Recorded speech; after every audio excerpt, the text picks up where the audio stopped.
And just before I call this meeting to order, I probably should have done it before we start recording, but we can do it on recording too. I first just want to congratulate SFU 350 and anyone who helped with the divestment project and getting SFU to divest. Yesterday, they announced that SFU will be divesting by 2025, I believe. So congratulations to SFU 350, Marie, and all of the counselors who helped out with that. So thank you so much. And so we'll call this meeting to order at 4:38 p.m. on Wednesday, November 3rd. And we will begin with our territorial acknowledgement. We respectfully acknowledge that the SFSS is located on the traditional unceded territories of the Coast Salish people, including the Musqueam, Squamish, Tsleil-Waututh, Coquitlam, and Katzie nations. Unceded means these territories have never been handed over, given up, sold by these nations, and we are currently situated on occupied territories. I am currently on the land of the Musqueam, Squamish, and Tsleil-Waututh. If you need to know which land you're on, nativeland.ca is really helpful. And we'll move into our roll call of attendance. So when I call your position or your DSU, please unmute yourself, say your name, your pronouns, and any access needs you may have. And so archaeology has sent in their regrets, and we'll move on to Bachelor of Environment. Hi, everyone. I'm Tiana. My pronouns are she, her, and all of my access needs are met. Thank you so much. And Behavioral Neuroscience. Hey, Arthi. Okay. Biology. Hello, everyone. My name is Nick. My pronouns are he, him, his, and all my access needs have been met. Thank you, Nick. Biomedical Physiology and Kinesiology. Hi, everyone. My name is Kashish. My pronouns are she, her, hers. And my charger is broken, so my laptop can die in a minute, but I'll rejoin with my phone. Okay, thank you so much for letting us know. Chemistry. Hi everyone, my name is Wen. Pronouns are she, her, hers, and all my access needs are met. Thank you. Thank you. Cognitive Science. Joanna, are you here today? Okay. Communications.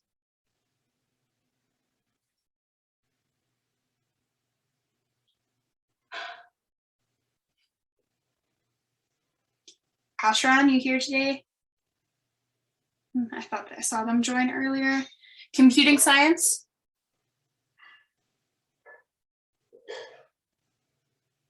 Ryan, you here today?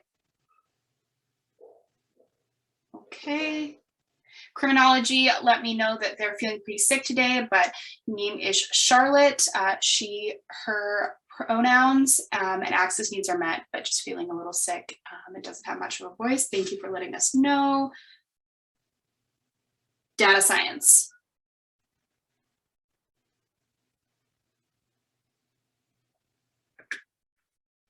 Warren, are you here today? Okay. Economics.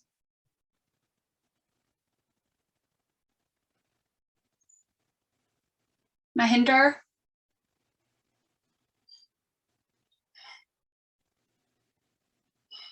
Jen, or sorry, education. Yeah. Hi, everyone. I'm Jin. Pronouns she and her, and all my needs are met. Thank you. Thank you so much. Thank you for making sure that I'm actually being heard, because I was worried for a sec that maybe I was speaking and no one was hearing me. Engineering Science. Hi, my name is Sarah. My pronouns are she, her, hers, and all my access needs are met. Thank you so much. English. Hi, my name is Liz. My pronouns are she, they, and all of my access needs are met. Thank you, Liz. Environmental Science. Hi, my name is Chloe. My pronouns are she, her, and all my access needs are met. Awesome. Film Student Union.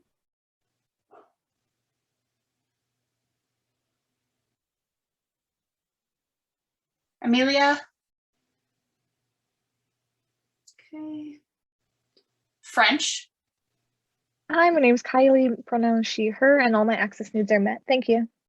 Thank you. And the next is myself, so gender, sexuality, and women's studies. Hi, my name is Devin, she, her, hers pronouns, and my access needs are met. Thank you. And our new counselor for geography. Hello, I'm Natasha Kearns, she, her, hers pronouns, and all of my access needs are met. Awesome, thank you for joining us. Global Asia Studies Student Union.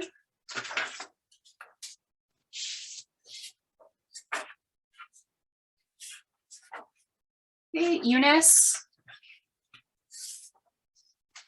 Okay, Health Science.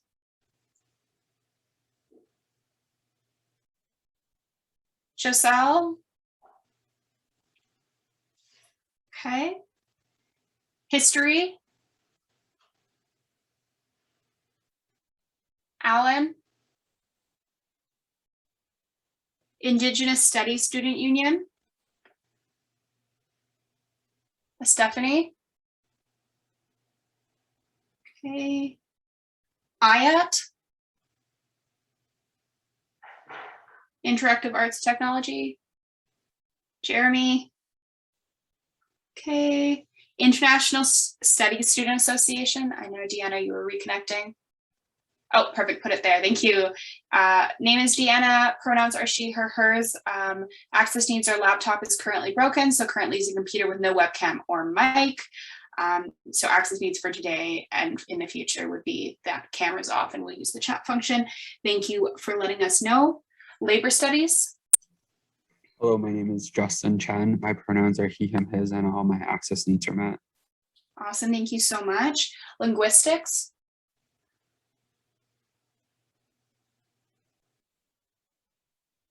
Michaela? Okay. Mathematics? Hi, I'm Ben. Pronouns he, him, his. All my access needs are met. Thank you, Ben. Metatronics Systems Engineering? Riley? Okay.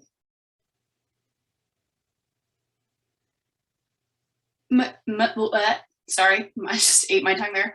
Molecular Biology and Biochemistry. Hi, I'm Avneet. My pronouns are she, her, hers, and all my access needs are met, except that my Wi-Fi might give me some trouble, so I might come in and out. Okay. Okay, thank you so much. Operations Research. Hi, my name is Ash. Pronouns are he, him, his. All my access needs have been met. Thank you. Philosophy. Hi, my name is Tony. He, him, his pronouns. All my access needs are met. Thank you. Physics. Hi, my name is Graham Rich. Pronouns he, him, his. All my access needs are met. Alrighty, we're on a roll with people here.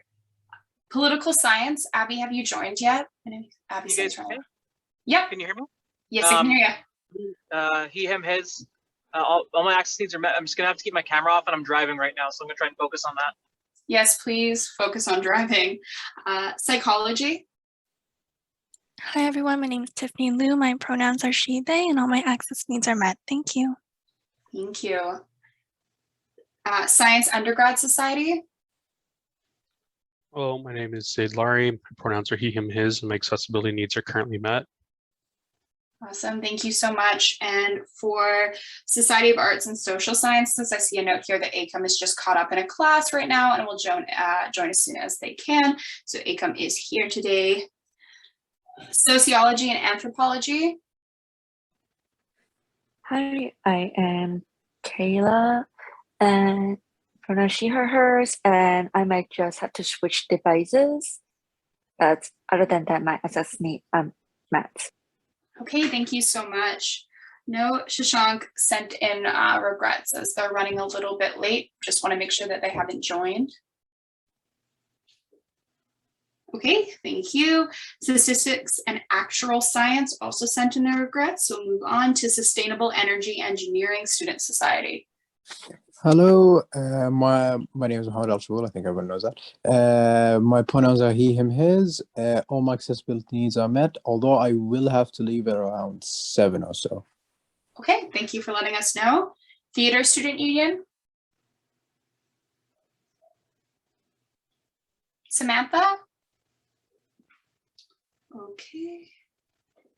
And then Sarah put their information in the chat a little bit earlier, just scrolling up. So world literature. Hello, everyone. My name is Sarah, pronouns she, her, and I'm having some technological issues. Awesome. We'll move on to constituency group representatives and First Nations Students Association. Kiana? All right. International Student Advocates.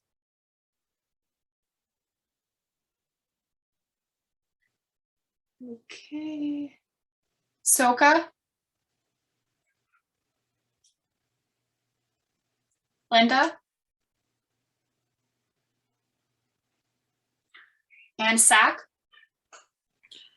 Hi, everyone. I'm Paul. Pronouns he, him, his. I'm just on my way to an appointment right now, so I won't be really participating, but I'll be listening to everything tonight. Thanks. All right. Thank you so much, Paul, for being here. Then we'll move on to the exec committee, and Gabe has sent in his regrets since he's in Victoria. And we'll move on to the VP Internal and Organizational Development.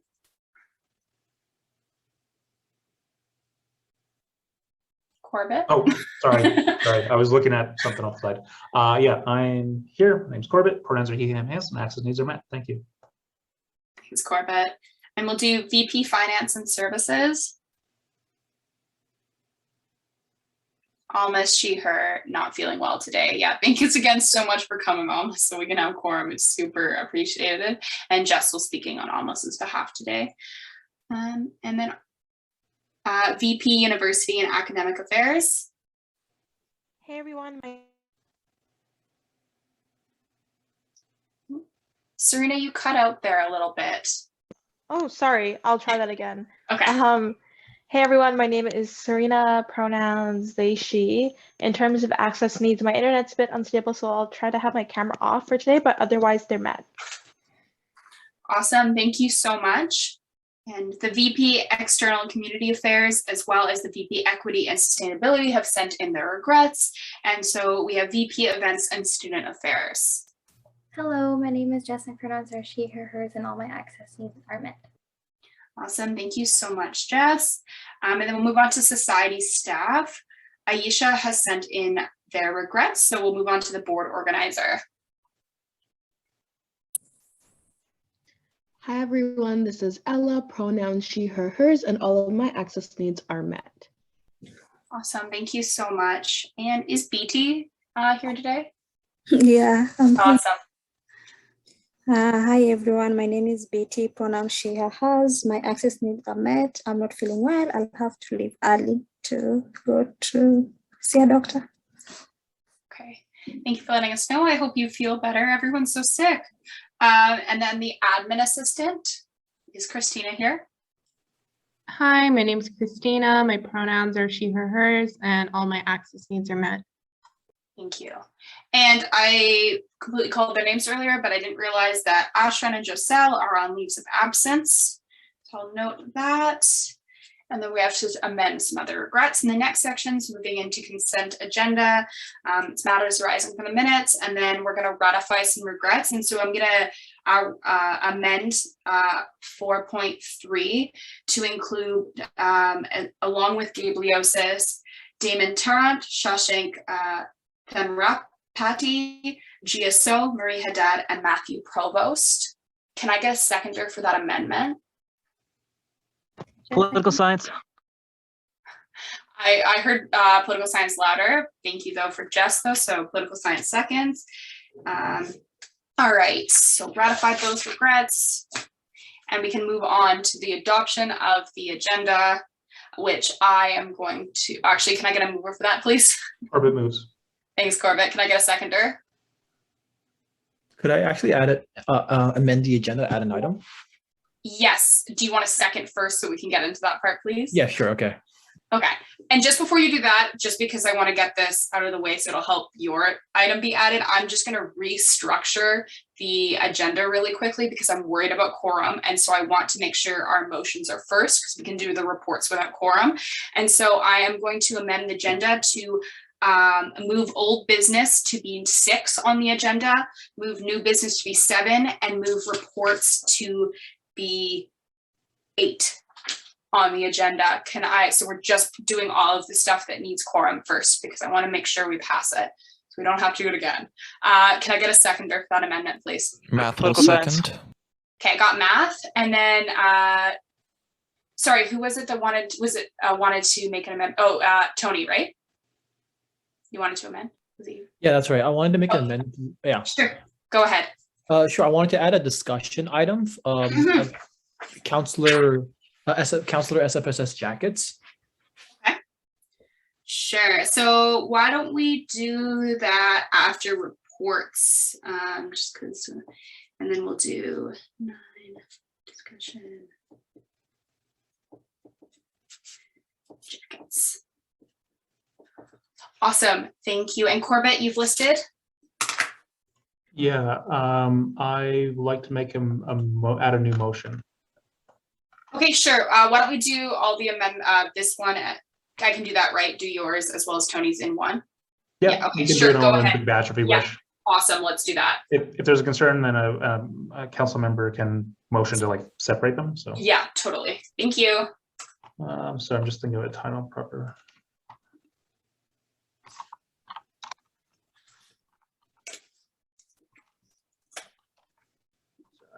Oh, wait, too long. So 1 second.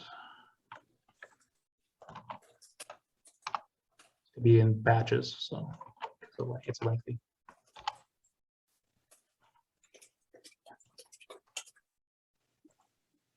I'm gonna download and attach this too, so people can see it as well.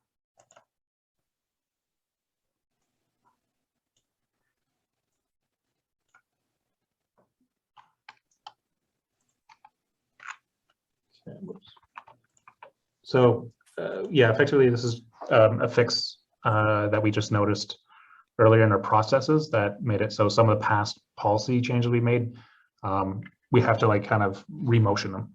So, and I'll explain later when we get to the actual motion itself. Sure. Okay, we'll make that 7.4. And so does anyone else want to list and make any other amendments? Kashish, go ahead. I also want to add another motion to the agenda under new business. Sure. I'll just be pasting it in the chat. Okay, sounds good. Kashish, it's what you sent by email as well? Yes, it's the same thing. Okay, awesome. Just wanted to double check. Thank you.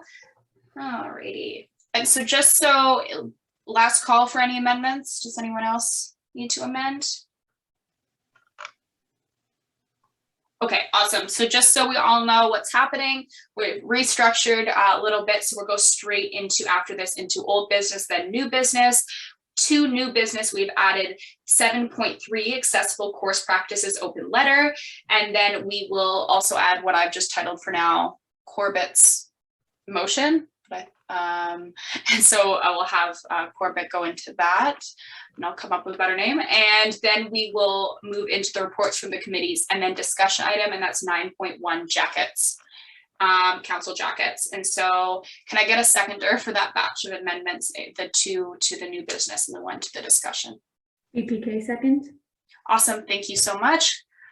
All right, seeking unanimous consent. Any more discussion on these amendments or adopting the agenda? Oh, Deanna, go ahead.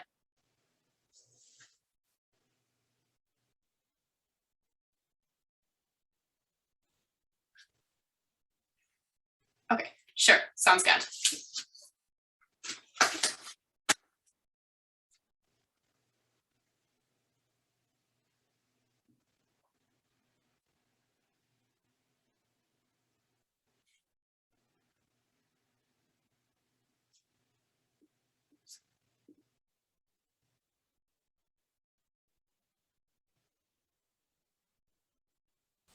Deanna, If it's okay with everyone, maybe we'll keep it on and it's the last thing on the agenda. So if we go over time and no one wants to extend, then we can push it to the next meeting.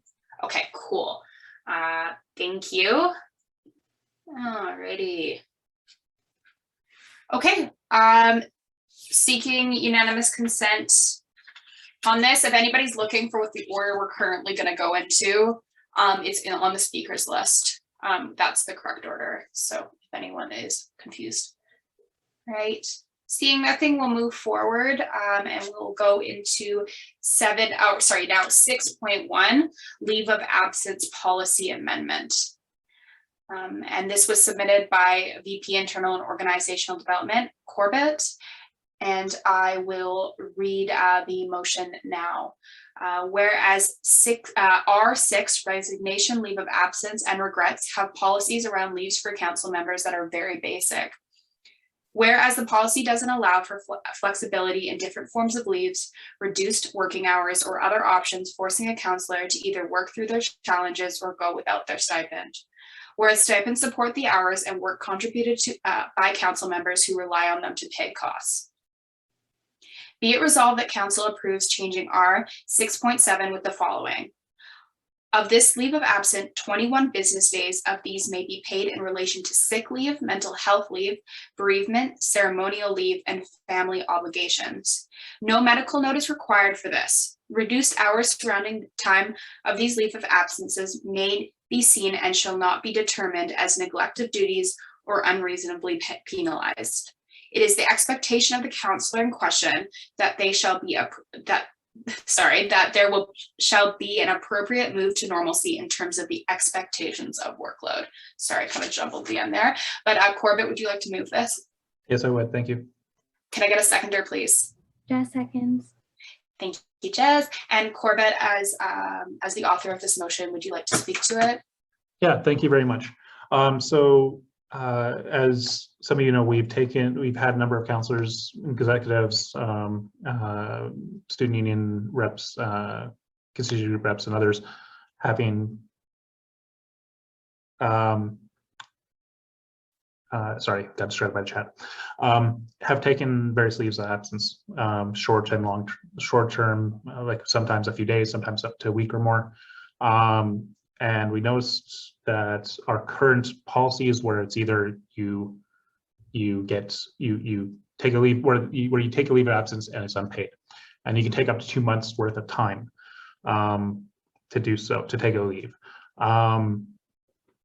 Being that a number of students, we do rely on these stipends sometimes for personal life costs, for your bills, for supporting family, or any other areas.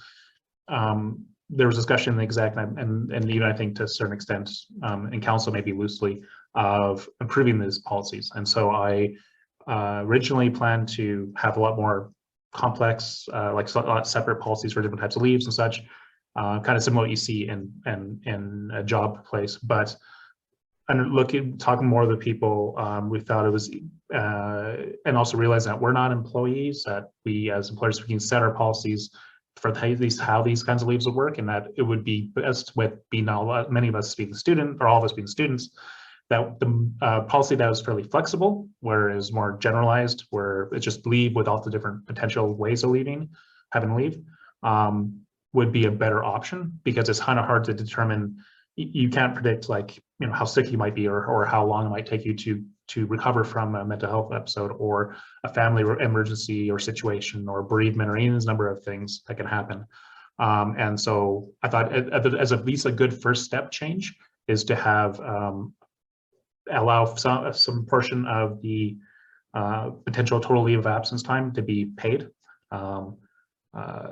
And that to be flexible on not requiring lots of stringent requirements or evidence or things like that. So this is my proposal.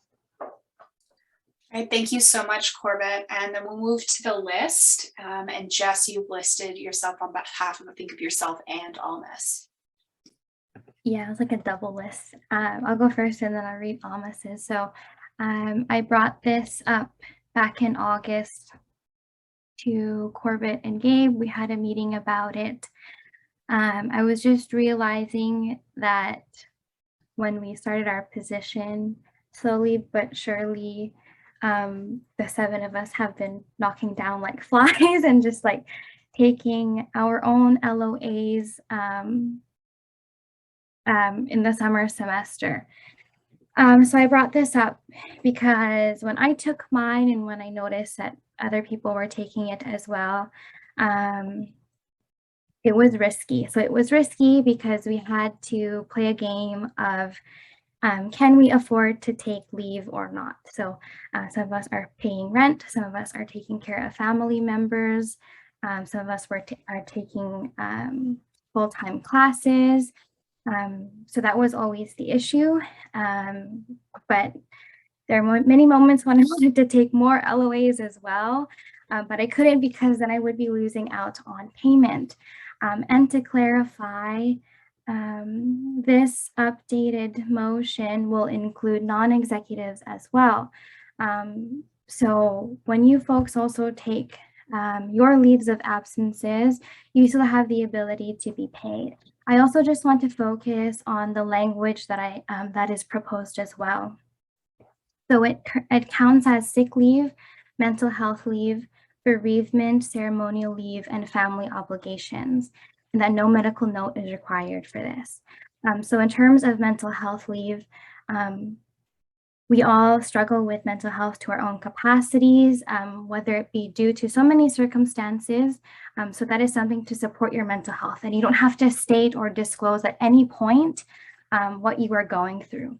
In terms of bereavement, if you need to attend a funeral, if you are in a time of mourning, if you are doing that in your own way through your culture, through your family, if there are certain things that you do within your culture and family, that would account for that as well. For ceremonial leave, this is for primarily for also our Indigenous students who need to attend ceremony, whether it be back home or here, wherever it is, that will give them the option to do so. And for family obligations, the count of family can mean so many different things to us, especially for BIPOC families, whether it's our aunties, our uncles, our nephews, our grandparents, our mothers, our fathers, stepdads, whatever. So whoever you count as family is up to you. You don't have to disclose that when you say that you're going on your leave of absence. Whatever your family obligation is, you also don't have to specifically disclose that. That will just say, I need to attend a family obligation. That just alleviates any stress that you may be feeling, to feel pressured to either pick and choose between your job and getting paid and your family, or taking care of your mental health or someone else as well. No medical note is required for this. We recognize that medical notes are extreme barriers, and sometimes you even have to pay for them as well. And then reduced hours surrounding of these times of leave of absence may be seen and shall not be determined as neglected duties or unreasonably penalized. So the expectation is that once you do return from your LOA, you will be at capacity to move forward with your work. So that is, I am voicing my support for this motion, and then now I'm going to use the list that I had for Alma's to read what she wrote, just because she's not feeling well today. So this is what she wrote. Okay. As students, we can sometimes be faced with unavoidable circumstances that can overwhelm us. It is very crucial to realize that times can be hard and it can get nerve-wracking to balance personal, academic, and professional aspects. In the light of this, I would like to talk about my personal experience. When I started this role, due to the COVID-19 situation back home, my relatives were suffering and sick, and it was a very hard time for me. This affected my ability to focus on my role, and I opted for an LOA. At the time, I thought that this could become a barrier for students who did not have any financial support, and as a result, would have to keep working despite their sensitive mental health. I was lucky enough to have resources to support myself, but not everyone might have this privilege. In recognition of these facts, the current LOA can hinder marginalized folks from taking up roles of student advocacy. I have seen that majority of us have taken LOA at some point, and some have even resigned due to the pressure. This policy can help all of us and the upcoming councils to prioritize their mental health, personal circumstances and family while still feeling financially supported. Secondly, this can make our organization, the SFSS, more inclusive of student representatives' needs. This will promote more student participation in these roles, better working environment, and accountability. It is highly unlikely that people will put their best foot forward when they are struggling already. I highly support this and would motivate you all to support it as well. Thank you. All right, thanks so much, Jess and Almas. And Serena, you're next on the list. Thank you, Devin. I just also wanted to just state my support for this motion. Folks may know that I took a 2-week leave of absence, and because I chose to do 2 weeks, not 1 week, because I needed it, honestly, I really struggled to pay rent the following month. And honestly, the reason why I haven't taken another LOA is because I would not get paid for it, and I didn't want to put myself in that position again. But I think it's important that we realize like being proactive about burnout is really important, whether it's an executive or a non-executive counselor. The best way we would do our work is if we are taking care of ourselves and we have the appropriate capacity to do our work.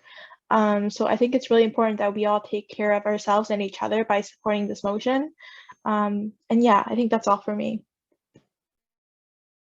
Yeah, thanks so much, Serena. And next on the list is myself. And I also just wanted to voice my support, but also note that Corbett came to Oversight on multiple occasions to talk about leave of absence, as well as previous to bringing this to council had requested from comment from Oversight. So I just wanted to note that the legwork has been put into this motion in consulting different groups of council as well. I did have a question, however. Would any of this be able to be retroactive pay? So we're passing it now, but if people took leave of absence, like people were on leave of absence or took it within the last term, would we be able to retroactively pay them? And Corbett, you have a direct response to me. Yeah, someone, this was, I think another councilor asked this earlier. At the time, at that moment, I said, I don't think so, but I think not the policy change itself would be allowed this. I think the council would have to do a motion to retroactively pay because it's not listed that what could happen in the motion, or either we can amend the motion to include that up to like this board term started, say up to May 1st. If you're welcome to do that, I just don't know what that cost would be, because I don't have a list of all the people that took leave of absence. But if not, we can also do it at the next week's meeting as well. If you want to get a proper number, if council prefers a proper number, we can do that as well. Okay, thank you so much. I'll see how council feels about that before I amend it to see if we want to leave for next week. Deanna, you're next on the list. Deanna said, just want to thank you so much for bringing this to council, and Jess and Almas for bringing up such important parts around equity. It means so much to me as someone who struggles with their mental health and can't afford to take as much time off as I typically need to go get back to normal. This motion would make my position as a counselor so much more manageable and help me feel so supported by my fellow counselors and execs. I hope this passes because it benefits us all and hopefully improve the work we do as counselors, because we'll all be at our best when we do our work. Thank you so much for that. And Abby, you're next. Sorry, Abby, you're next. Yeah, thank you. I'm also in favor of this motion. I told Corbett a little bit about this, but trying to balance council with a job, with classes, with other extracurriculars is I'm just so burnt out. It's incredible. So these weeks will be really good for me. Like, I need them. Thank you. Yeah, thank you so much for that feedback. Tiana. Hi, I just wanted to state my support. I know that I'm a new council representative member, but I think that it's so important, especially for what everyone else has already said, but balancing like full-time student and another job, for example. Like I have another job, and even if you're sick or you just can't make it to work, they don't want to, it's just not a thing that they want to help out. So I think that this is really amazing to hear that there are other people out there who are like, yes, like that's okay. You do like what's best for you. And that's really great to hear, especially as someone who's like, I'm a new council member. So that's really great for me to hear. And I also have a question. I'm not sure if this is the right place to ask, but it is about like the stipend. Is it paid like bi-weekly or monthly, or sorry, I'm just not sure how that works because this is only like my 3rd or 4th meeting. Yeah, Corbett, go ahead. Yeah, hi Tiana, thank you for the question. It's paid out twice a month on generally fixed days on the 15th and the last day of each month. Unless those days fall on a weekend, then it's on that Friday. So we all should have got, I believe, got our stipend on Friday because the 31st was on a Sunday. And it's a direct deposit into your account.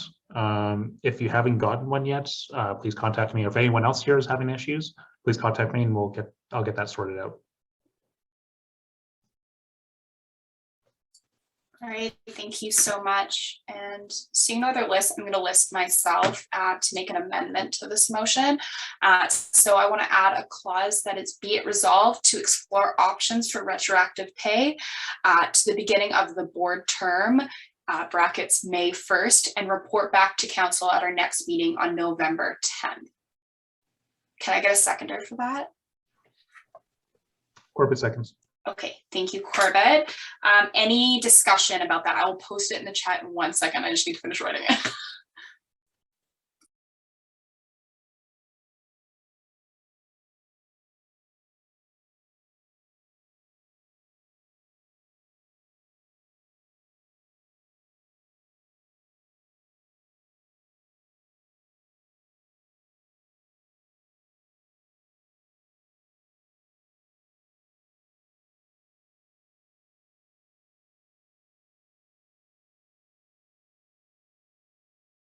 Okay, I've posted it there. So just again, be it resolved to explore options for retroactive pay back to the beginning of the board term, May 1st, 2021, and report back to council on November 10th. Almost. Ooh, I think that could be part of the exploration. I was going to task you and Corbett to look at it. So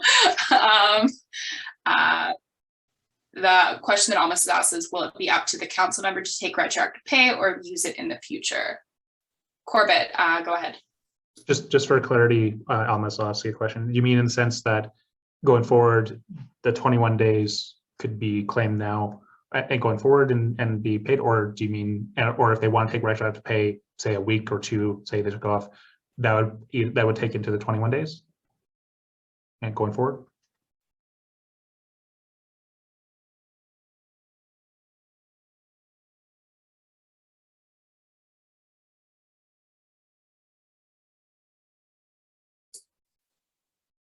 $2 weeks.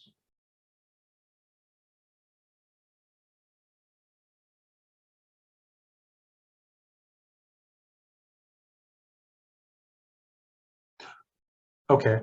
Yeah.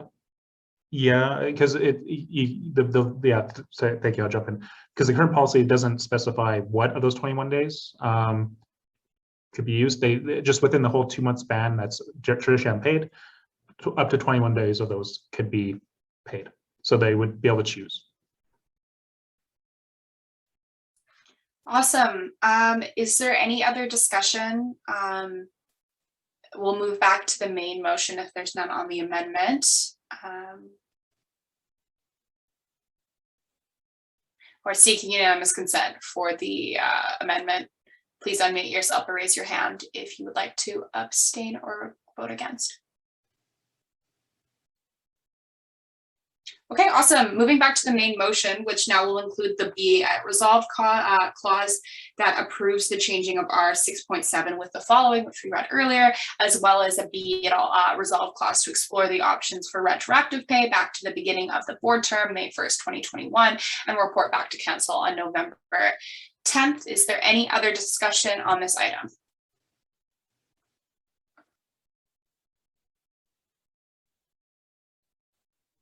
All right, seeing none, I will quickly read out the be it resolved clause and the to be it resolved clause again. So be it resolved that council approves changing R 6.7 with the following: of this leave of absence, 21 business days of these may be paid in relation to sick leave, mental health leave, bereavement, ceremonial leave, and family obligations.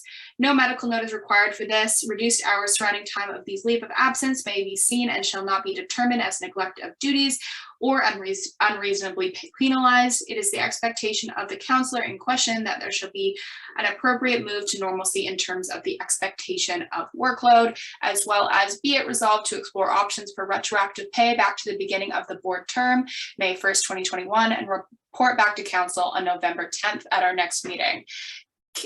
Seeking unanimous consent. If you would like to vote against or abstain, please raise your hand. All right, seeing nothing, it passes. Yay! And that means we can move straight in to new business. And so the first item of new business is SFSS, Executive Officer Co-op, MEOU. And this was also submitted by Corbett, and it reads, whereas Corbett Gildersleeve, VP Internal and Organizational Development, has been working on a memorandum of understanding with SFU Work Integrated Learning to recognize SFSS executive officer positions as co-ops, whereas an MOU has been provided to the executive committee for comment and feedback, has been incorporated, whereas the MOU draft has been recommended by the executive committee to be approved, be it resolved that council approves the SFU SFSS executive co-op MOU draft. That's a lot of acronyms. Corbett, would you like to move this motion? I move it, thanks. Can I get a seconder, please? Jess seconds. Thank you, Jess. And Corbett, would you like to speak to this as the author of this motion? Yeah, thank you very much. So this is something I've been working on and off for quite a while now. It's actually, the idea came a little bit late last year when I was serving as VP Finance. I remember when I first served on the board in 2015, they had one of the execs had mentioned that they can claim their position as a co-op lead with SFU. But I never heard if anyone actually did that, and I completely forgot about it. And years later, now I'm back. And now that last year with the governance and administrative restructuring, it's put on a lot more work on executives, especially. And then also now the governance changes where we've merged council stuff back together, and we've kind of retailored responsibilities and oversight and stuff. It really, and the policies requiring a minimum or average of so around 30 hours or 60 hours per period for executives, 10 hours for counselors. The 60 hours is effectively a full-time job. And if you have followed or read some of our work reports, there tend to be often more than 60 hours pay period. So I reached out early on to SFU co-op program and talked to the director of Working Integrated Learning, Mariel, and she had informed me that yes, they had actually looked back at this in 2015 and said that SFS could claim these as co-ops, but they didn't go forward with it for whatever reason.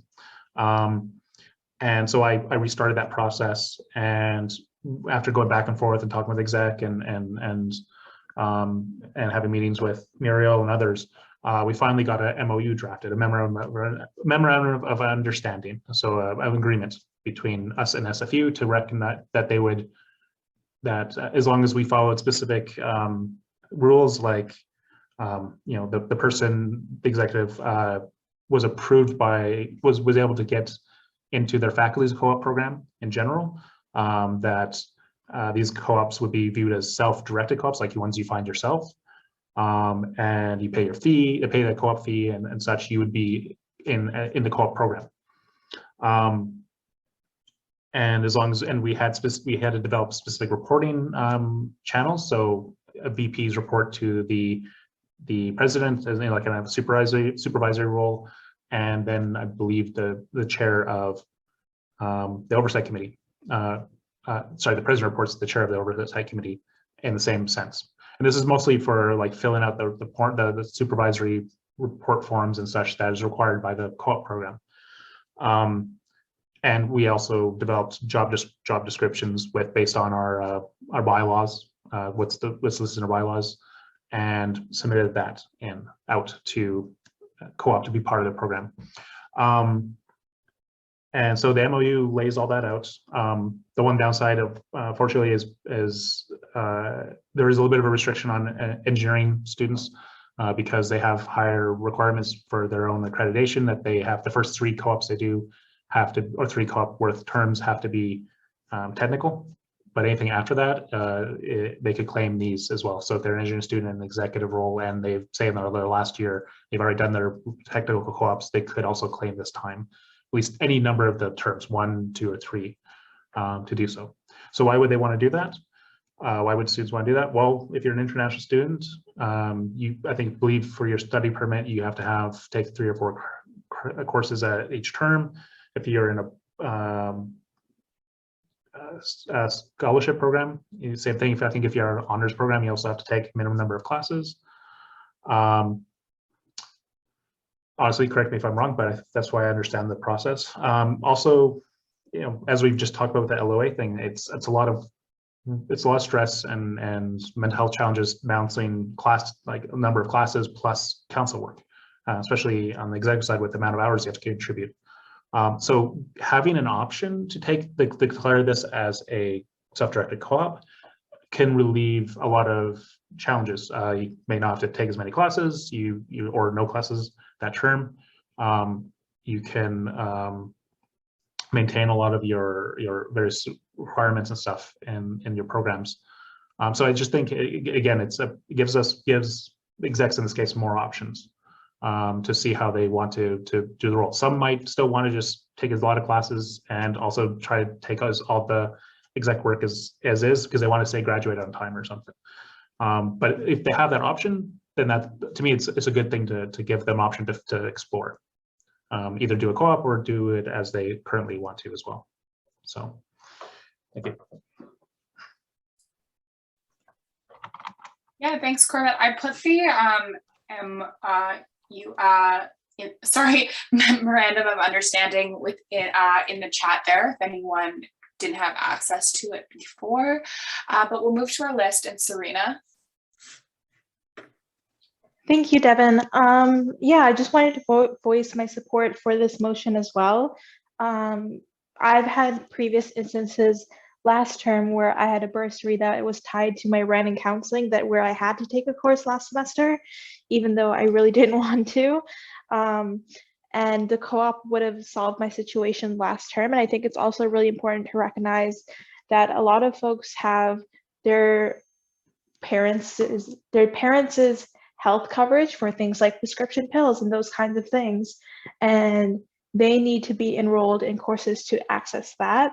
So if you're an executive and you're feeling burnt out and you don't want to take courses, that's not really an option if that's a significant expense for you. And this would solve that, along with other issues like a lot of students who are on scholarship or are on disability or receive certain kind of student loans. They're all required to take a certain number of courses, and this would solve that issue. So I'm fully in support of this motion. Thank you so much, Serena. Jess, and almost through Jess. Yeah, I'll go first and then I'll do Almas's write up again. I will also voice my support for this motion. Currently, I'm taking 16 credits right now, and I strongly suggest you don't do the same with this job. I highly regret it. It's been a lot, very hard to balance everything. But what I've learned is that you kind of have to pick and choose whether or not you can attend your class to attend this meeting, or to sometimes to skip class to chair this meeting, or finish all the back end stuff for any admin work that you're doing. The other thing is that when we do have this option, it creates the ability for students to be able to work, get money, and still get credits towards their degree at the same time.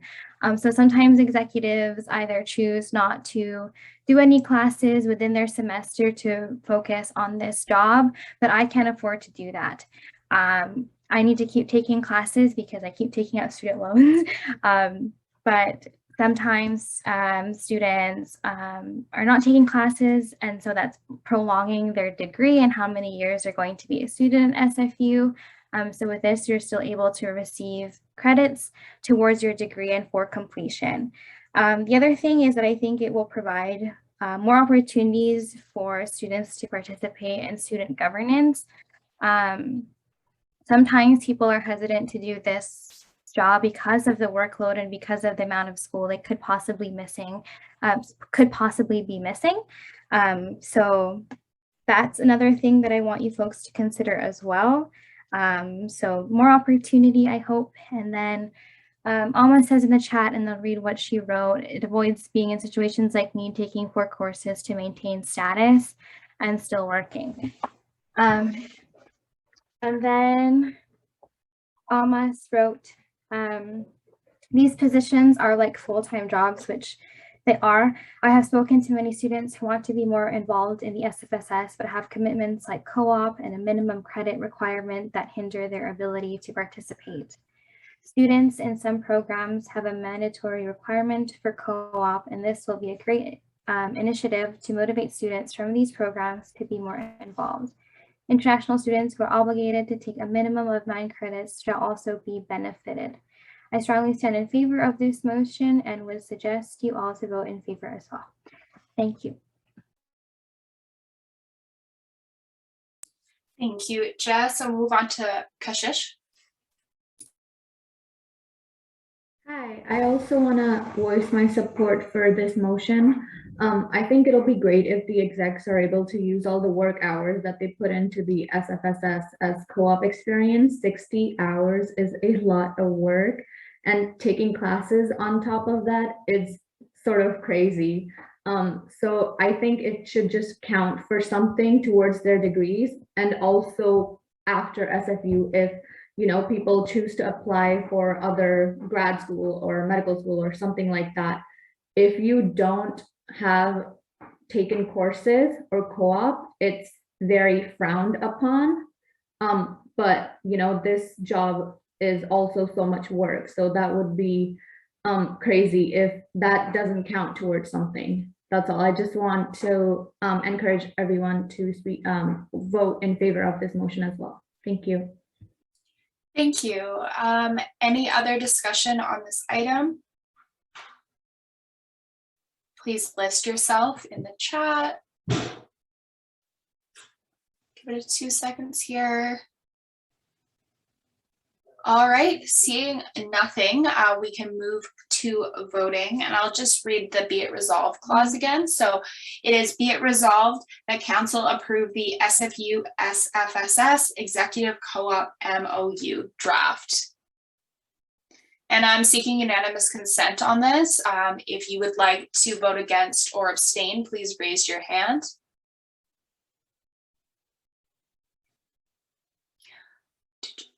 All right, seeing nothing, this passes. Awesome. Thank you so much for Corbett for all your work you put into this. And we will move on to 7.2 now, stadium payment schedule, second amendment. And this was submitted by Corbett as well. And there's an attachment. For me, opening the attachment from the motion didn't work, but if you do it from the original agenda email or the bottom where there's attachments, it does work. And so I will read the motion now. Whereas the SFU Stadium project was completed in summer 2021, where the SFSS is required and has started making payment commitments to the stadium following a predetermined schedule. Whereas the delays in the stadium project has resulted in a need to make multiple payments in a short span of time. Whereas the payment schedule was amended in the past due to project delays. Whereas Almas, VP Finance and Services, and Corbett, VP Internal and Organizational Development, approached SFU to discuss amending the payment schedule to allow more flexibility in the fund for the next few years in case of unexpected expenses. Whereas SFU recommended amending the agreement to cancel the November 15th payment and spread it out in subsequent years. Whereas this change in cost is acceptable and allows more flexibility in the fund going forward. Be it resolved that council approves the new SFU stadium payment schedule listed in the stadium second amendment document. Be it further resolved that council tasks the VP Finance and President to sign the amendment payment schedule. And Corbett, would you like to move this motion? I would like to move the motion. Thank you. Okay, sounds good. Can I get a seconder, please? Abby. Awesome, thank you, Abby. Corbett, would you like to speak to this motion as the author?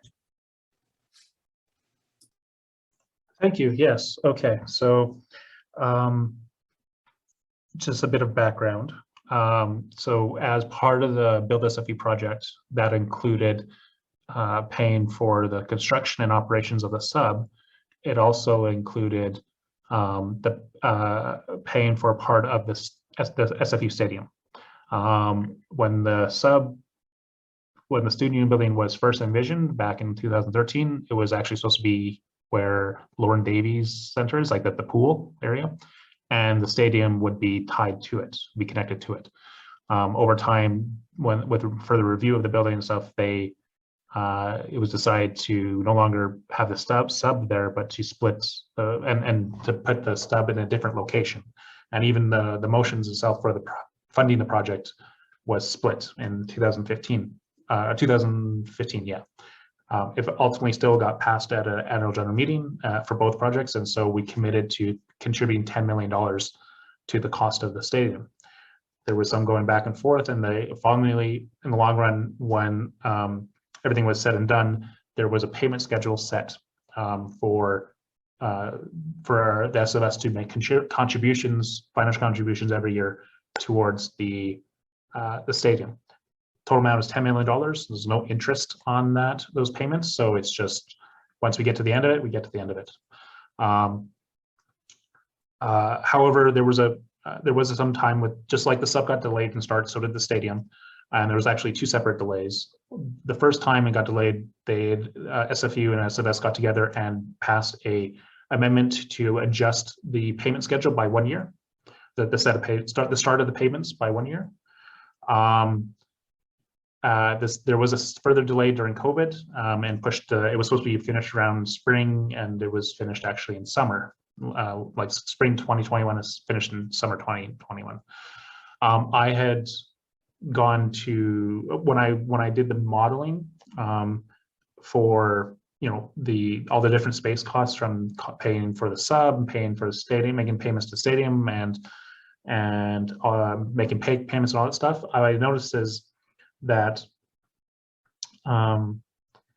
that we would be required, looking at the payment schedule, we'd be required to make 3 payments within, like 2 payments in the summer, and then 1 payment in November, in about 2 weeks.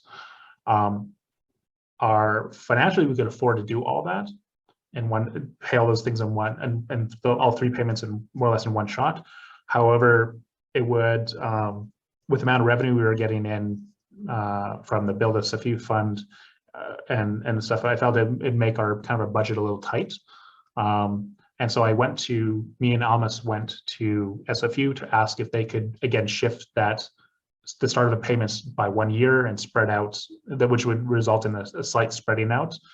We'd only have to make 2 initial payments, and then next November, we start doing that 3rd payment. They countered with that they wanted to keep the payment dates and starts and ends at the same time, but they offered to take that 3rd payment, the one that's due in November 15th, take that, cancel it for this year, but then take the same amount, but spread it out among all the other remaining payments.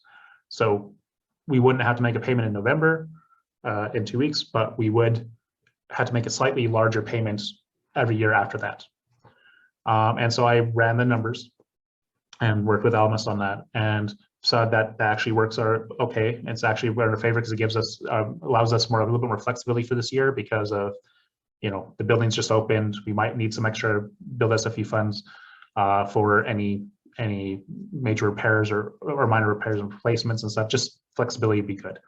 And so I said going forward that I gave my my approval, I guess, to SFU, but also realized that the council would have to approve this actual change because it is a multi-year contract to make this amendment. So hopefully that's a little clear. I know this is probably the first time any of you have seen this payment schedule and the numbers on them, but so I'm happy to answer any questions.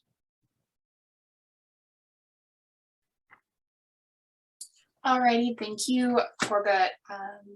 So the floor is open. If you'd like to ask any questions, make any statements, please list yourself.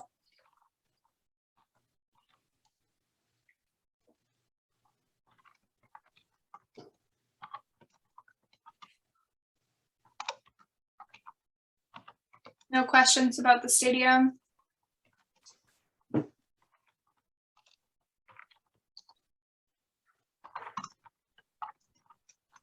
All right, seeing nothing, I'll read out the be it resolved clauses once more.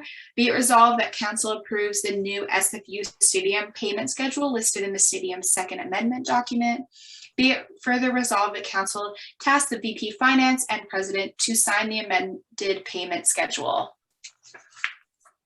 Seeking unanimous consent on this. If you would like to abstain or vote against, please raise your hand. All right, seeing nothing, it moves. And we will not be giving money on the 15th. Thank you, Corbett, for bringing that forward. And we're going to move next to the accessible course practices open letter. And that's was put forward by Kashish. And let me just find it again so I can read it. All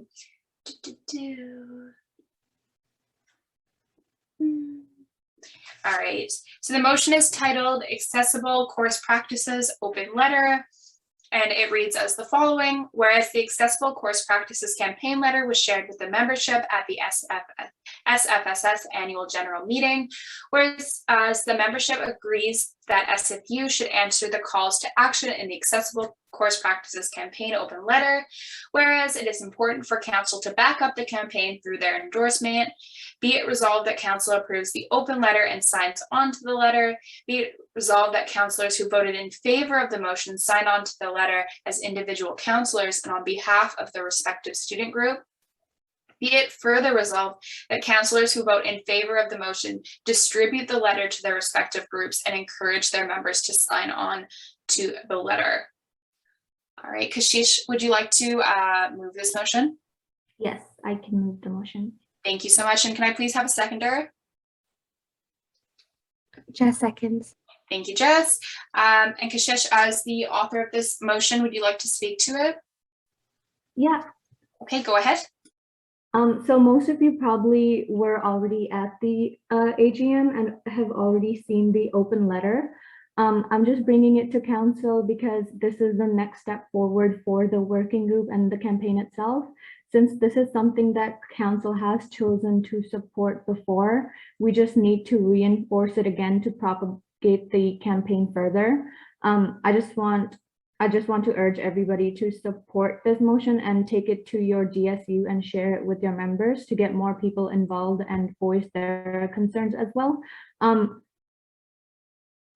Just a PS, the open letter has been edited since the annual general meeting because at the meeting concerns were brought up where it would also be helpful to have captioning in accessible fonts. It has been added to the open letter now. I think everybody should have gotten the open letter in an email as well. That's all from me. Thank you. Thank you so much. And yeah, you attached it there, and I believe it does have the captioning in it. Thank you so much. Jess, you've listed yourself. Yeah, I just want to voice my support for this and congratulations to Kashish and Serena and the working group who has been working on this over the summer and doing all the back-end research and bringing it to council and all of the consultation. All of that has paid off, and It was so great to bring that to the annual general meeting. So congratulations. It wasn't really contested, I don't remember. But you folks did such an incredible job talking to the right people, having the right people involved in this process. So I'm voicing my support for this motion. All right, thank you so much, Jess. And Serena, you're next on the list. Thanks, Devin. I'm basically going to echo what Jess said, but yes, like kudos to the whole accessible course practices working group. They've done great work on this, and they've consulted with folks and integrated feedback, whether it be from myself or from folks who attended the AGM. It's just shown how they're willing to evolve with the campaign and meet the needs of students whenever they voice their concerns. So I'm really proud of their work and am fully in support of this motion. All right, thank you so much, Serena. Would anybody else like to list themselves any questions or want to speak for and against the motion? Kashish, what's the best way, maybe I've missed it, to sign on to this letter? Is there I think you've sent us a JOT form before. Was it JOT form? If there is, can you send it again after the meeting? Yeah, I will be sending the Google form with the open letter after this meeting. Okay, thank you so much. All right, last call for lists. All right, seeing nothing, I will read the be it resolved clauses one more time. And so be it resolved that council approves the open letter and signs on to the letter. Be it further resolved that councilors who voted in favor of the motion sign on to the letter as individual councilors and on behalf of their respective student group. Be it further resolved that councilors who vote in favor of the motion distribute the letter to their respective student groups and encourage their members to sign on to the letter. So seeking unanimous consent, if you would like to abstain or vote against, please unmute yourself. All right, seeing nothing, this passes. So as there is no one who voted against the motion, we all are committing to sign on to the letter as individual counselors, as well as share it with our DSUs. And Kashish will send that out shortly. Great work at the AGM and here today as well. It's really exciting. And we'll move on to our last motion of the day. Entitled Notice of Motion, and this will be 7.4, and this was amended by Corbett, and it reads as the following. I know, Jess, it's so early. It reads as the following. Whereas the SFSS Council has passed a number of policy amendments over the year, whereas some of the requirements for a policy amendment is for a notice of motion being posted on the website for at least 2 weeks, and these policies would therefore be nullified if challenged in the courts. Whereas these requirements are outlined in the policy manual, whereas a notice of motion is given during a meeting and posted on the SFSS website with 2 weeks notice prior to the policy motion to be approved. Be it resolved that council approve the following previously passed policy amendments and post all the notices that have been placed on the society websites and circulated to council as soon as the notice of motion announcements are reissued at the next council meeting. Policy amendment course materials issues policy, as in motion council 2021 07 14 15. Policy amendment council oversight committee motion council 2021 5 19 12. Policy amendment resignations, leave of absences, regrets, council motion 2012 10 13 07. Be it resolved that council approves all these aforementioned policies. Be it further resolved to direct communications to make a short post with an apology on SFSS social media of the error on these policies at the time that the notices are posted. Be it further resolved that all policy amendments outlined be treated as if they were passed on the original date if approved. All right, can I get a mover? Corbett, would you like to move? Corbett moves. Okay, can I get a seconder, please? Just a second. Alrighty, Corbett, would you like to explain this? Yeah, so first off, I want to apologize to everyone. So we have a process laid out in, sorry, we have a policy and process laid out in our policy manual. It's an actual separate set of policies with the whole point of how you update policies. There's 3 components required to it. One is that a policy change is given a notice of motion at a meeting at least 2 weeks in advance. So yes, to have a notice of motion for at least 2 weeks. That notice of motion is submitted to our website and posted on our website, and that it's also emailed out to counselors. So the notice of motion and the motion itself is included. We've been very good with making sure that the notice of motion goes out on the agenda 2 weeks in advance, and that the counselors are getting the motion through email or yeah, with the agenda and such. But our current process for getting it up on the website has not been consistent. I've found the fix for that, or at least I've submitted a fix where the current process relies on either the chair or myself or even an individual council member to submit a work order to the communications department to make that post and submit it online. However, that part has been error prone. Myself and Gabe we've either miscommunicated and it didn't go up in time or thought it got up. And so one of the fixes I've suggested is to the processes, internal processes, is to have every time when someone submits it through the job form, a notice of motion, it automatically, like it'll ping or it'll connect, it will contact the communications department so they would know ahead of time to draft the notice of motion and post it online after our meetings. So it'd be faster and consistent going forward. So the point of posting it online is so to give students that do look at our website a chance to actually see that motion and maybe make a comment either through their student union reps or their constituency group reps, student union reps, and affiliated student reps, or to send a message directly to SFS. So that wasn't done consistently. The 3 motions they posted out, which included one of the motion we just passed earlier with the leave of absence policy change. We made sure to capture this in this situation.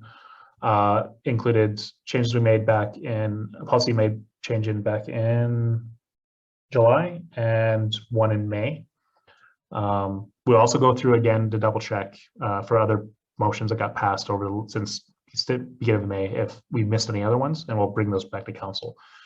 The point of this motion is basically saying, one, apologize to students that we were inconsistent with our policy following through, and that we are going to fix that by doing another online notice of motion, and then so that people are aware of it, and that we basically reaffirm that we did pass these policies because they were all policies that were passed by the board. Oh, sorry, board or in this case, council.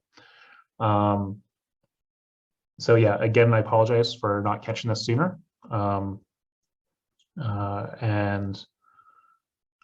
We've working to make this fix so this doesn't happen again. All right, thank you, Corbett. Does anyone else have any questions, statements? Please list yourself.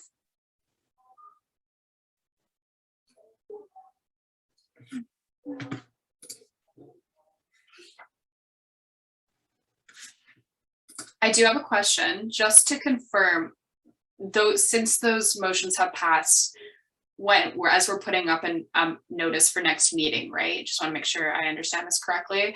Then no one can vote against them. We can't retroactively go back. That's not what we're doing, right? No, we're not rescinding the motions. Okay. We're just basically making them in line with our policies, our proper policies, because council did pass them and they were submitted policy. It wasn't like anyone rushed through and just we didn't even notify council of policy changes. It's just it was not consistently posted up online. But so yeah, it's so it's be like is the motion be resolved, the council approves all the aforementioned policies, and that they that this will go up online and an apology post will be made. So that makes sense. Thank you. Does anyone else have any questions about this before we move into a vote? All right, seeing nothing, I will quickly read the be it resolved one more time.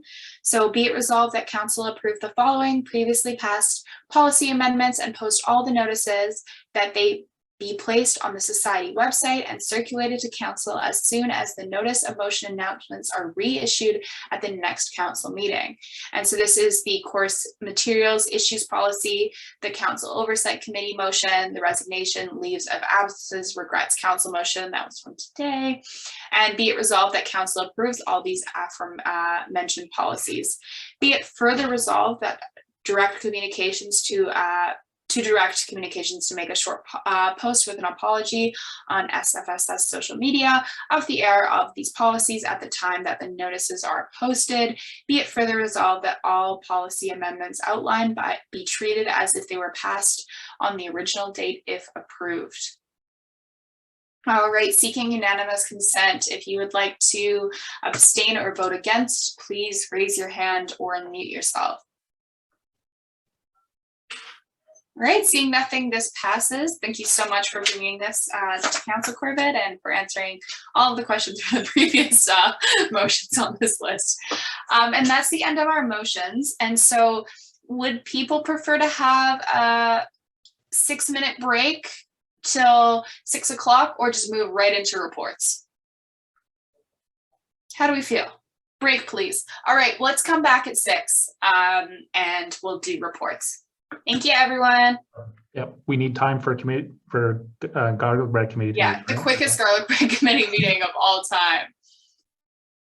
Oh, if you chair it, it probably will be. For you too.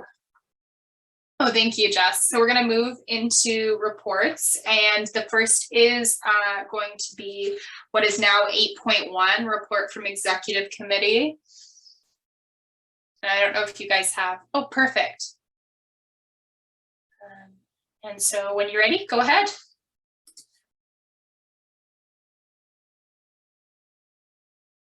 Okay. Wait. Just, sorry, Corbett. We haven't done one of these in a hot minute. So this is just like a TLDR of what we did for the month of October. There you go, Corbett. Okay. So since Gabe and Marie and Matt are not here today, it'll just be me, Jess, Serena, and Alice. So no surprise, hope from all you, lots of AGM planning and oversight on my part. So working on the annual plan development, meeting with staff around supporting roles, developing and running 3 council development sessions around the AGM, the what is the AGM, the campaign planning, and the update. Reviewing and developing the AGM 2021 docs, so that include the annual report, the finance reports, AGM FAQ and cheat sheets, the agenda, the meeting minutes, auditor's report, and the special order resolutions. I didn't do all these obviously myself, so in some cases I just helped do some editing, but there was, I basically had a hand in I think almost everything here. Of course, we ran the AGM itself. But before that, I was liaising with staff, NSFE meetings and events and conference services to provide supports for the AGM as well as IT services.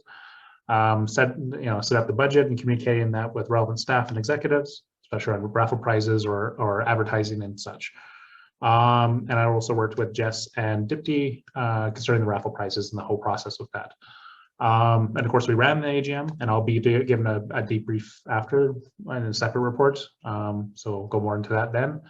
And then after the AGM, then I spent a couple days mostly just trying to organize myself, get some rest, because it was a long meeting and late meeting, and all of us I think we're pretty tired the next couple of days. And mostly yes, organize myself, started catching up on some emails, things like that. Other things on AGM related, pretty much everything that relates to this meeting that I talked about today, the stadium payment schedule changes, the exec co-op MOU, and the leave of absence policy changes, and general exec work. So it's a busy month, but a good month. Oh, I was also at the sub photo shoot on last Saturday with a few council members there as well. So thank you all that attended and participated in that. So. Oh, I guess I can read for Almas. So I'll just read it for her. So we had a few executive committee meetings, council meetings, discussion with Oversight Committee about work reports, a meeting with SVPRO, maybe she means SVSPO, I'm not too sure. Joint Operations Group meeting, so updates from SFSS, GSS, and SFU. University responses to SFU 350 mural, board meeting, and hunger strike. It was also about general testing on campus and proof of vaccination, and then Director of Equity initial feedback.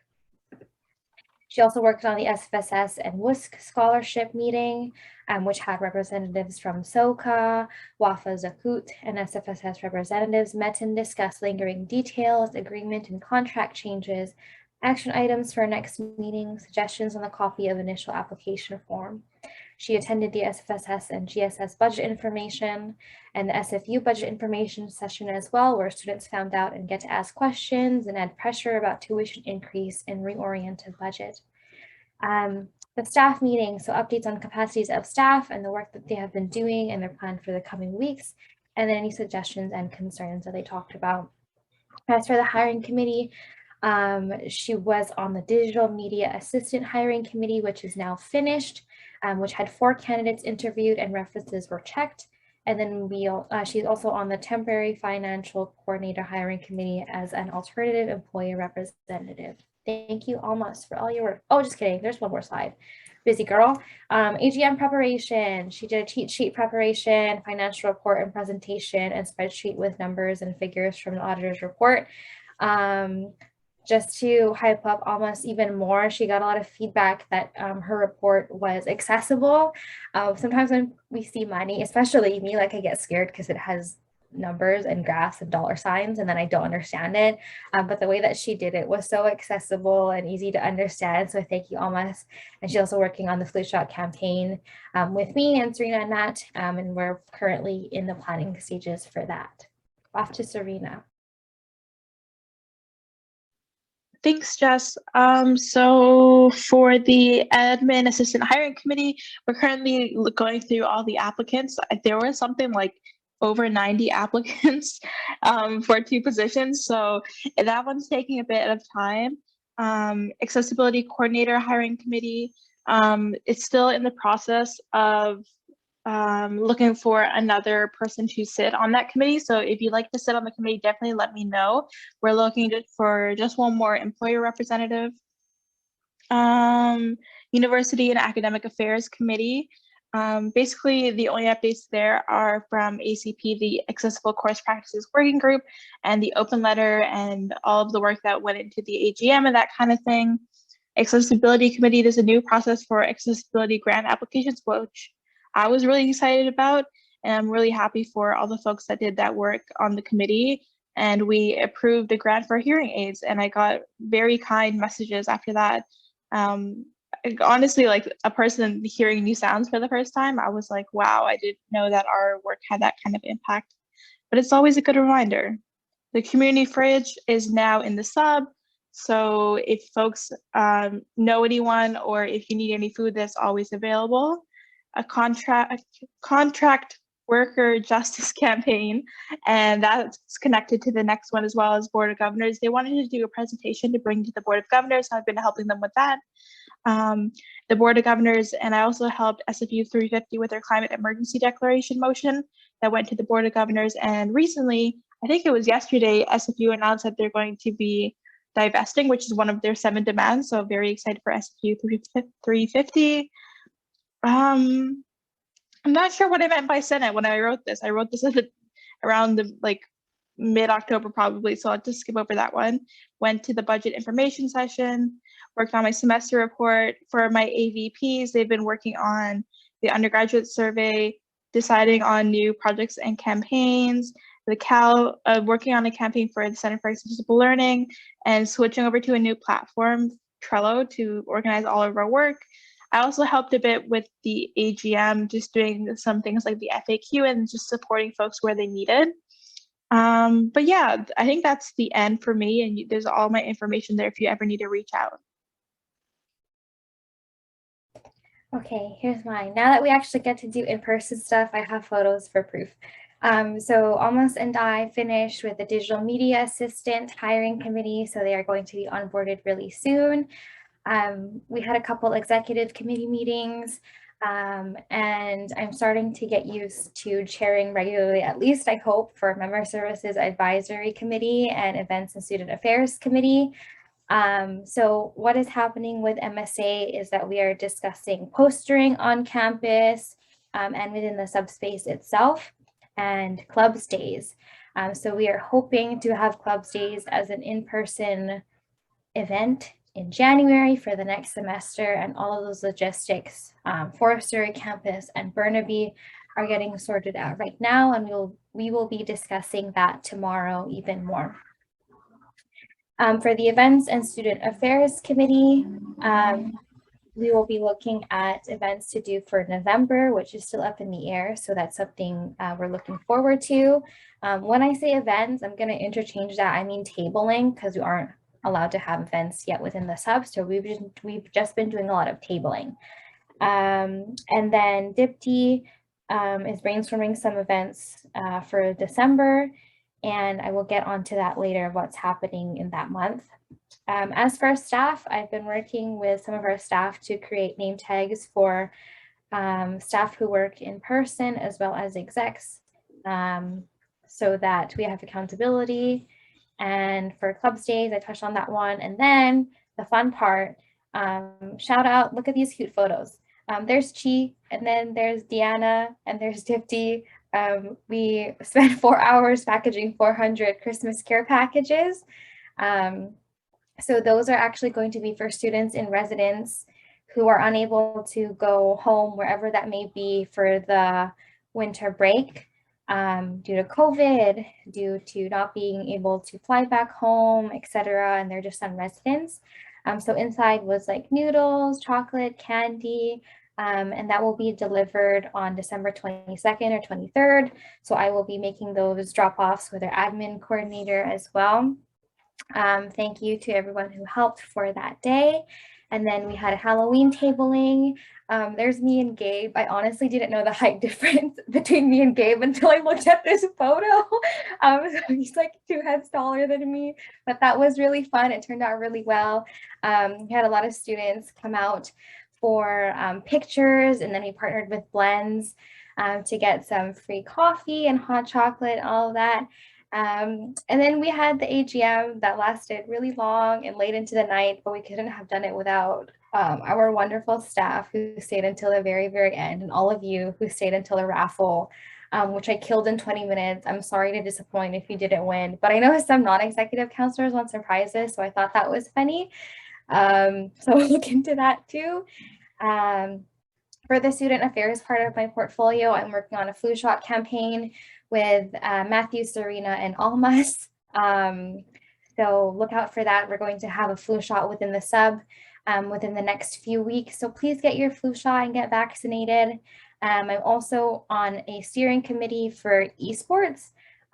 So currently we have a esports association as a club within the SFSS, but SFU esports is hoping to have their own competitive esports so that students can actually play competitively and hopefully like have sponsorships and travel and get money for scholarships and all of that stuff. So me and Corbett are going to be working on that with Nancy.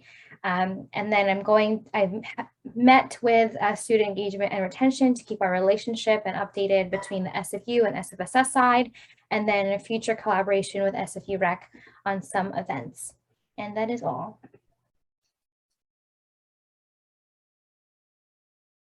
Awesome. Thank you so much for those reports of what you guys have been doing the last month-ish. And we'll move on to 7.2, report from members meeting planning committee. And this was submitted by Corbett. Hi, everyone. So this is basically where we talk about the AGM debrief in a way. So the AGM happened. We had just over 300 people attend, and we had a pretty much basically 300 or so people by the end of the meeting. So we had relatively little attrition, which is really good to see. It shows that those prizes really do keep everyone here. I'd love to think it's our finance reports and our annual reports, but you know, either way, I'm happy that people attended and everything got passed. All our bylaws got passed. All our the accessible course of practice motion got passed. We actually had time to go through our reports and stuff more thoroughly than last year, which is also great to see. There was some issues. Initially, we had some login issues. I don't know if, like, we did find some of a workaround. It didn't seem to work for everybody. It seemed to work for most people, where you had to directly log into SFU's Zoom stuff, and then log in that way. But still, I think some people still had to switch to a phone or something else before it'd work. So I don't know how much that factored into our quorum attendance, because we had to wait a few minutes before we could actually officially start, because we had to wait for us to get over 250 people. Whereas last year it was like 600 or so right from the start. So that's something I'll include in this after event survey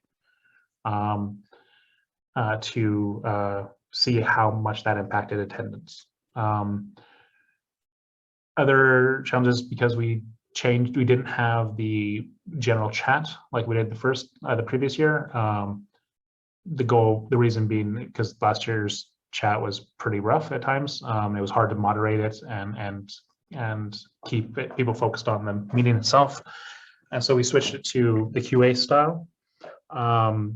That made things a lot more straightforward. We were able to answer questions directly and post things more directly to people, but also it was less accessible. We had at least one member who wasn't able to effectively type out answers or speak, so they had to use like a text to voice system, and that didn't always work. So that was not a good situation. So that was something additionally as part of the after event survey we'll be asking about accessibility challenge support. We did try to improve it this year in the form of having ASL and live captioning, or rather the transcription, and be able to have it spotlighted, so it was always it was always visible to people. But again, what we think how things went versus how it actually did from a panel attendees perspective, we'll find out through a survey. As Jess said, we got through the raffle prizes quite quickly, 20 minutes, which was really nice to see. The last year I think it was much longer.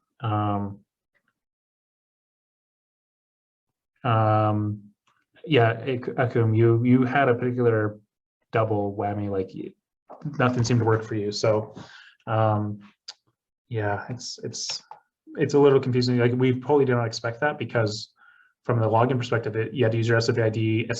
We were using SFU's, Zoom system and stuff. So no one expected that it wouldn't work for logins, and it wouldn't even. It was having issues with like even logging in using your SFU ID and stuff. So we will pitch that into like IT to see if they can figure out why that happened. If it was something like the link we shared or something was not compatible with like through email and stuff, like I don't know. We'll have to look into that from a tech perspective. But overall, the event itself went really smoothly from my perspective, especially against the previous year. We were able to do 2 run-throughs with staff ahead of time and have people practice as attendees and stuff and try to see how things would work. Which helped staff a lot, I believe, in supporting us this year. We had, some debates, good questions raised with the different motions, but it wasn't really bad. So things went relatively smoothly. And yeah, think it was a pretty good event for the most part. But I'm also happy to get feedback from many that attended. Because again, I was seen as a panelist, so and a person running it. But you as attendees would maybe have a very different experience. Thank you, Corbett. Jess, I believe you've listed yourself to discuss on the AGM. Yeah, in terms of the discussions that were happening, we realized that it would have been good, especially for next year, to have a support space set in place, especially since it could be harmful and we never know what people would say. So whether that be having a counselor in a Zoom room, a separate waiting room, for a debrief area where there's staff or someone from SVSPO or someone from FNSA coordinator or the Black Student Support Center or a counselor, we never know what can cause trauma for people. And we also always have to provide that support. So that is where we saw fault so that's something that we can do for next time. I'm also going to ask you folks as attendees, what did you think of the format? What could we have done better? Hopefully next year it's done at an earlier time. It was also another feedback of mine, but what do you think? If you have any feedback for the AGM, please list yourself. Yeah, Chloe, go ahead. Yeah, a few of the members of my DSU had to leave before it was over, and I felt bad because they actually won some of the items, but they weren't there. So yeah, maybe just starting it at an earlier time would be a good idea. And also, Corbett, I'm not sure if you mentioned this when you're listing, because when you were listing some of the issues, but I think just like people not being able to change their names was an issue if their like registered SFU name isn't the name that they go by. I think it like allowing that next meeting would be good. Thank you, Chloe. Any other feedback on the AGM? Kylie, go ahead. Yeah, so first off, I want to say a big thank you to the executive committee. I think it went really well, especially compared to last year, particularly with the chat. One thing I wanted to mention though was somebody in my union mentioned to me after the AGM that they had tried to get in, but did have that technical difficulty that we had mentioned. So maybe, like we were saying about the accessible thing, having someone that they could contact in the future. So like as we're doing it, if they have any issues, you can be like, oh, if you have problems, email so-and-so, something like that. So they know who to reach out to would probably be good. But yeah, like immediate IT support, I think that would work. And yeah, thank you. And thanks, Kylie. Any other feedback on the AGM?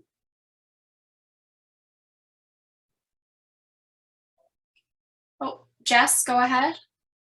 I just wanted to say thank you to everyone who created a meme. Shashank, special shout out though to you and everyone else, and David, and everything that I've seen on Discord and everyone's Instagram stories and Facebook and reposting to help promote. I was really hard on that. Thank you for doing that. We brought out a lot of people. We were able to maintain such a really steady number of around 300. So that was amazing. I don't think as guests you were able to see the amount of people who actually attended, but as panelists we were, so I don't know if that's an option for next time, if we should have like the number of people who are attending visible to everyone. But with tech issues, I'm not too sure. So thank you for all your work as well. Thanks, Jess. And Jeremy, you're next on the list. Yeah, thank you. Just remembering from the AGM from the previous year and how the numbers were able to get up a lot higher. I think a lot of people wanted to tab in and support the motions, however, didn't want to take the time out to do a full registration, which is why they ran into the technical issues. So wondering if there's a more accessible way to check off people from the list than making them go through a registration process as well too. Although I did really like the registration process to make sure it was controlled at SFU students, etc. Yeah, I don't know if Corbett, you have a direct response to that as the member, or Jess. Yeah, we can look at either maybe a better way to register. Like one of the benefits of registering is it gives us a rough idea of how many might attend. By the end of it, we had by basically the meeting time, we had around 700 or so people in the Eventbrite registered. Maybe there's a better tool or something that's better integrated we can look into. We can check with next stuff, especially if next year's council and executive committee go with the same method or not. I know Kashish did look into other tools, but a lot of them were based around the same ideas, Zoom, so they weren't necessarily any better or more integrated. So that's why we kind of stuck with Zoom this year as well, Zoom webinar. Thanks, Corbett. Jess, you have a direct response. Yeah, I also agree with you, Jeremy. The registration process was okay because when I did the raffle, I had to have 3 staff look at 3 separate things. So the first one was a registration on Eventbrite itself, because that was one of the requirements to attend the event. The second list that we had was a list to make sure that you are a registered undergraduate student at SFU, and we receive that data monthly from SFU. And then I also had to have another check to see if the person was still on the Zoom call, because that was also the other requirement. So an easier way to have registration fulfill all those 3 at least would be good feedback for next year as well. And then the concern is like, what if people do have to leave early before they can vote on a motion? What if they can't attend because they have work? So Jeremy, that question that you had about like making it more accessible, that's definitely something to look into for next year too. Hey, Corbett, go ahead. Yeah, from a technical issue, from not so much on the registration, but from like the membership check-in and things like that. Normally in normal practice, like if this was done in person, we'd have staff literally with a membership list and asking people to walk in, and they would register on the spot, and we'd verify their ID and stuff on the spot, and then so to make sure everyone in the meeting was members, so you didn't have to worry about double checking stuff for raffles or anything else. And that's something I wish we could do where Zoom allowed us to upload a custom member list or something where it only gets sent out or only allows those people to log in based on their SF email address. And that would be a lot easier, but unfortunately we don't have, webinar either doesn't have that ability, or the one that through SFU doesn't have that ability. The best they could do is an SFU ID, which doesn't guarantee that it's an active member or not. So I think that's something we'll feed back to them as well, as if there's some, or Zoom, like hopefully then that Zoom can create that option to allow you to have custom lists for attendees and stuff, because that to me makes sense as well. Yeah, so that's it. All right, thank you, Corbett. Any last thoughts on the AGM before we move into discussion? All right, seeing nothing, we'll move into section 9 discussion. And this was council jackets amended by Tony. Tony, do you want to start us off with this? Yeah, sure. Yeah, I was talking with other counselors like throughout the year, like, seeing how the executive committee has jackets for counselors too. I don't see any reason why, regular counselors shouldn't. We shouldn't like get jackets for regular counselors as well. I think it'd be a really good good thing to get for everybody here, for all the hard work that everyone does. Yeah, Jess, go ahead. I think Matt and I brought this up like June or July when we just finished ours.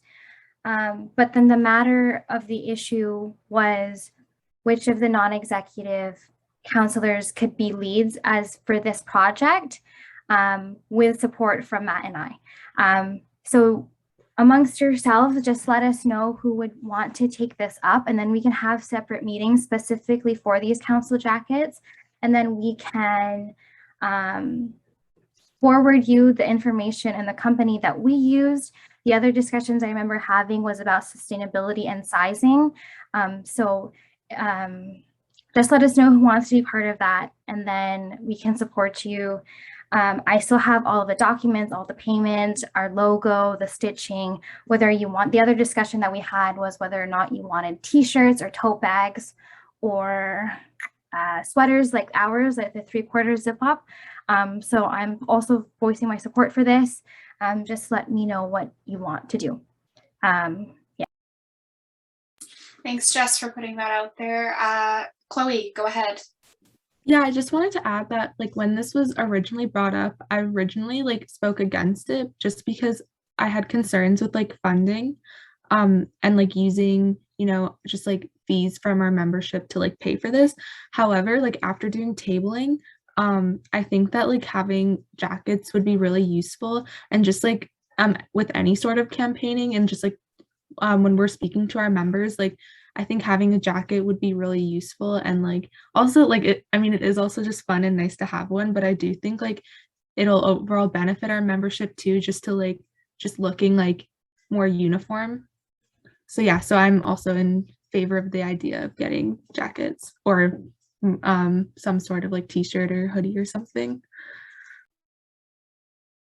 And Almas has listed themselves. I would like to chair the task force to find a way to order some extra ones because people have resigned in the past, and this is not fair for new counselors. And then there's a BN that just put in. Chloe, just on your concerns about like using like student money, perhaps the task force for this could look at options that a counselor could choose if they had the financial ability to pay for partially their jacket, but or choose to have it to pay nothing, and it would be all anonymous as it can be within that task force. So that's an option. Is there anyone, or Tony, would you like to work with some other counselors on making this happen with Jess and Matt? Yeah, I'd be happy to. Yeah, sure. Is there any other counselors who would like to help out with this? Yeah, Zaid, awesome. I can help as well as vice chair, coordinate that, and Chloe. All right, so Tony, Chloe, myself, Zaid, and Abby, if he has some time, we can send an email to you, Jess. You know what, I'll put something in the Discord after this meeting, action item for myself, and see who's available on what day and get a group together. Thank you so much, Jess, for volunteering to help with this. That's really great. Any other discussion on this item? All right, seeing and we'll get, yes, Almas, I noted that you mentioned getting some extra ones for resignation purposes. Thank you. Alrighty. And then, so the next item is 11, and it's announcements. And so the announcement is titled Oversight Committee on Executive Officers Policy Change. And this was submitted by Corbett, and it reads as the following. Whereas SO 17.2 states the composition of the committee, whereas SO 17.2.3 states at least 4 and up to 6 non-executive counselors, including the chairperson. Whereas this is inconsistent with other committees' composition policies and has caused confusion on the total available seats as the chairperson is listed in SO 17.2.1, be it resolved to amend SO 17.2.3 to read at least 4 and up to 6 non-executive counselors. All right, thank you so much, Corbett, for bringing that forward, and we will amend that next time. And if you want to join OCO, always reach out to me too. Hi. Because I'm the chair. And so we'll move to adjournment unless you guys want to stay, but we put it to 2 hours. And because we started like at right this time. So I'm like really proud of us. So awesome. So be it resolved to adjourn this meeting at 6:33 p.m. Can I get a mover, please? Math will move. All right, thank you, Math. Can I get a seconder? please. Corbett seconds. Thank you, Corbett. For a second, I thought you all wanted to stay. Alrighty, well, I hope you guys have a really nice evening and actually get to eat dinner at a normal time and all of that fun stuff. I will send a message to this Discord asking for anyone who's interested with the sweaters, and then connect with Jess. So everyone have a really awesome night. Get the rest from your midterms and from Halloween.